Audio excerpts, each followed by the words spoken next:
Hello friends, तो आज के लेक्चर में हम पढ़ेंगे एक्सरसाइज 4.3 के बारे में। क्वेश्चन नंबर जो हमारा लास्ट रह गया है इस चैप्टर से रिलेटेड 4.3 से, उसको भी हम डिस्कस कर लेते हैं। ये क्वेश्चन कई बार एग्जाम में पूछा गया है, तो प्लीज़ इस पे आप इम्पोर्टेंट का निशान जरूर लगा के रखें, या कोई भी स्टार वगैरह जो भी आपको सही लगे, जिससे आपको याद रह सके कि यह क्वेश्चन इंपॉर्टेंट है। ठीक है, तो क्वेश्चन की स्टेटमेंट सबसे पहले पढ़ लेते हैं।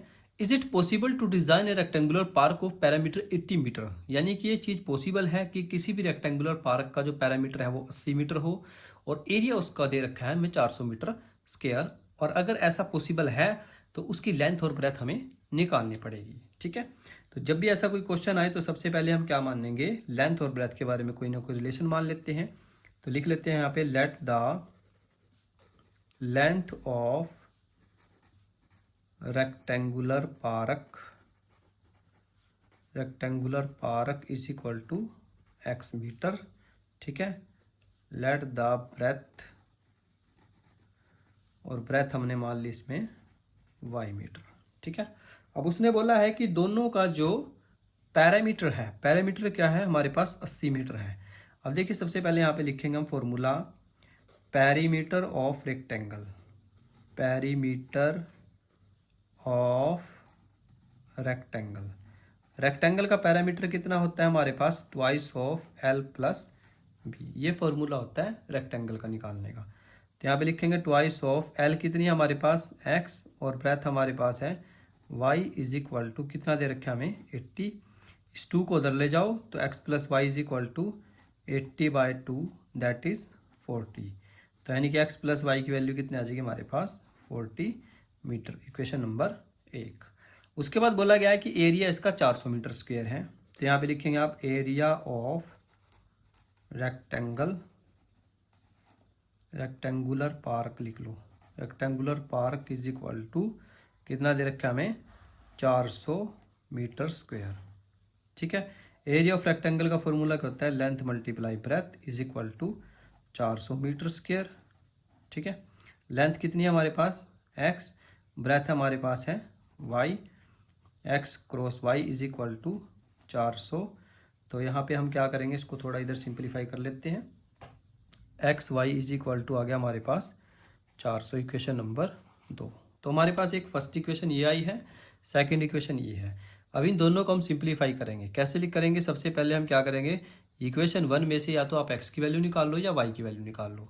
जैसे कि मैं y की वैल्यू निकाल लेता हूँ, तो यहाँ पे लिखेंगे आप from equation 1 y is equal to 40 minus X. देखो y की वैल्यू क्या आएगी, अगर मैं इस x को उधर ले जाऊँ तो y की वैल्यू क्या आ जाएगी 40 माइनस एक्स। ये आप इक्वेशन डायरेक्ट लिख सकते हैं।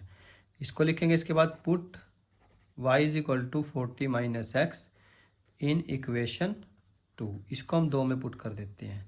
जब इसको 2 में पुट करेंगे तो देखिए क्या आएगा, x ब्रैकेट में 40 माइनस एक्स, यानी कि जहाँ जहाँ पे y था वहाँ पे हमने 40 माइनस एक्स पुट कर दिया, इज इक्वल टू में 400।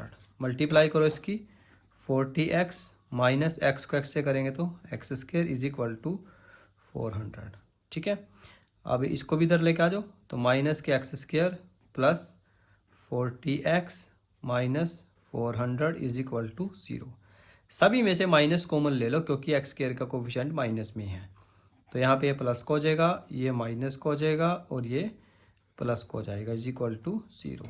तो हमें अब ऐसे फैक्टर्स बनाने हैं कि मल्टीप्लाई करके तो हमारे पास कितना आना चाहिए, 400 आना चाहिए, और प्लस माइनस करके जो है वो 40 आना चाहिए। तो ऐसे हमारे पास 2 ही फैक्टर बन सकते हैं, 20 और 20। ठीक है, क्योंकि अब अगर आप 20 की मल्टीप्लाई 20 से करते हैं तो 400 आता है, और 20 और 20 को दोनों को जब प्लस करेंगे तो कितना आएगा 40।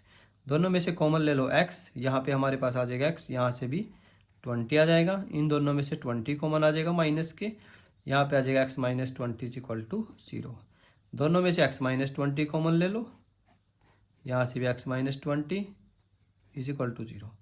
तो यहाँ से 2 वैल्यू जाएंगी, एक आ जाएगी x is equal to 20, x is equal to 20, यानी कि दोनों वैल्यूज जो है वो सेम आ जाएंगे हमारे पास। ठीक है, तो अब आप कैसे लिखेंगे, किसकी जो लेंथ है वो कितनी है हमारे पास, लेंथ कितनी है हमारे पास, x कितना है 20, और ब्रेथ कैसे निकाल लेंगे आप इसकी, ब्रेथ इज इक्वल टू, यानी कि यहाँ से ये जो y की वैल्यू लिखी हुई है ना इसको निकाल लो, तो 40 minus x is equal to 40 minus 20 यानी कि 20 मीटर। ठीक है, तो हमने लेंथ और ब्रेथ आसानी से निकाल लिया। तो ये हमारा चैप्टर 4 जो है बिल्कुल कंप्लीट हो चुका है। तो जो भी स्टूडेंट्स अभी नए ज्वाइन हुए हैं प्लीज़ हमारे चैनल को सब्सक्राइब करें, अपने फ्रेंड्स को शेयर करें, ठीक है, ताकि वो भी इन जो वीडियोस हमने आपके लिए बनाई हैं इनका लाभ उठा सकें। ज़्यादा से ज़्यादा शेयर करें और पढ़ाई करते रहिए। All the very best.